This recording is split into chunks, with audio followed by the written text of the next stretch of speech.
Hi, thanks for joining me again. I'll be today about making a bead that has got some flowers on it. I've pre-made a bead in yellow. It looks orange at the moment, but here is the yellow here. It's in a fettre dark yellow. I'm going to be making aqua coloured flowers on it today for you. So I'm just going to begin by applying some spots in clusters of 4 or 5 on my bead. That's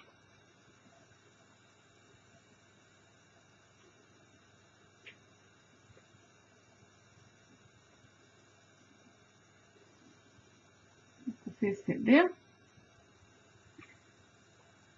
Another set over here. It's very important when you're applying these that the dots don't touch each other. They will join each other, merge together, I guess, to create a large dot, which is not what we want. Right, there's 3 flowers that we're going to, we could probably fit a little 3-petal one on the side here.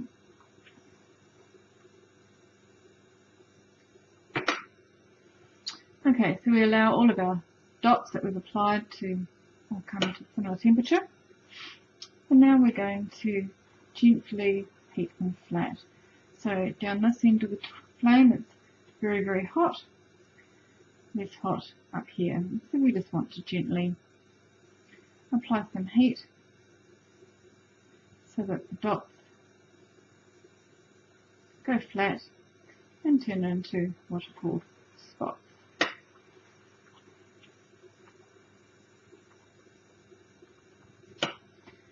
It's not a job that can be rushed. We melt them too quickly. They could merge or they could melt unevenly and it would be more difficult to get a nice flower out of it. Just use my graphite paddle just to make them a little flat. Good. Now they're all nice and flat, as you can see here, hopefully. I've got my blue stringer, which I'm now going to apply on top of my white dots.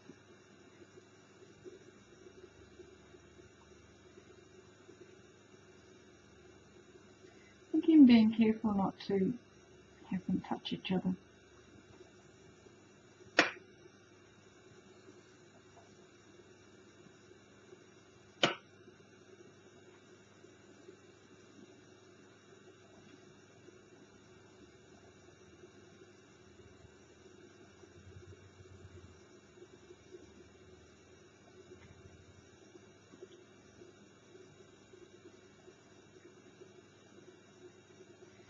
And a nice little flower of 3 petals.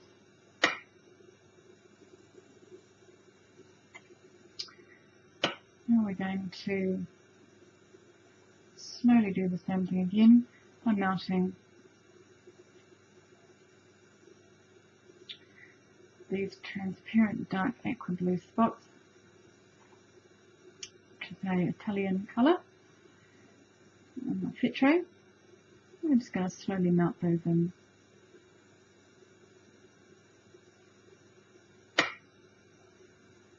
So our bead isn't very round when we look at it at that angle there. So we're just slowly melting our bead until it gets a nice shape with a little helping hand with our marble.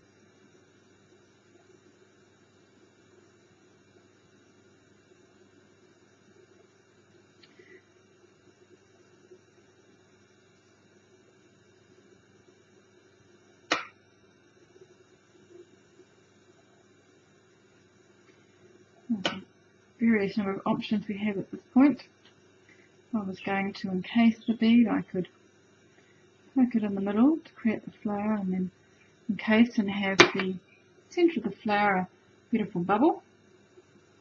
But today what I've got is a yellow stringer pulled with the same colour as the base, and I'm going to use that to act as my poking device, if you like, to draw the petals together to give that flower a shape of a flower, sorry.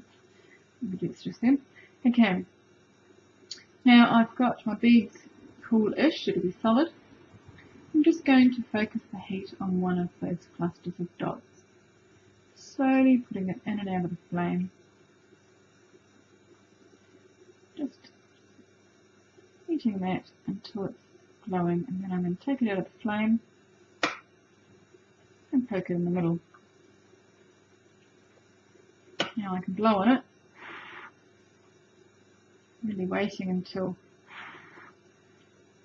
it has cooled enough that my stringer will just snap off. As you can see now, I have a flower. You can see that. Then I'm going to focus the heat on one of the flowers that I have on the opposite side of the bead. So what happens when I'm poking in the middle of the flower here, this time I'm going to melt my stringer off so that I create a beautiful centre of yellow that way.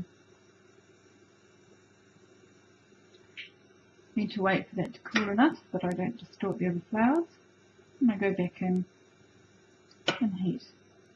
This time it's the cluster of four petals. So when I poke in the middle, it grabs the spots that I've got on the bead, and let's just get that straight.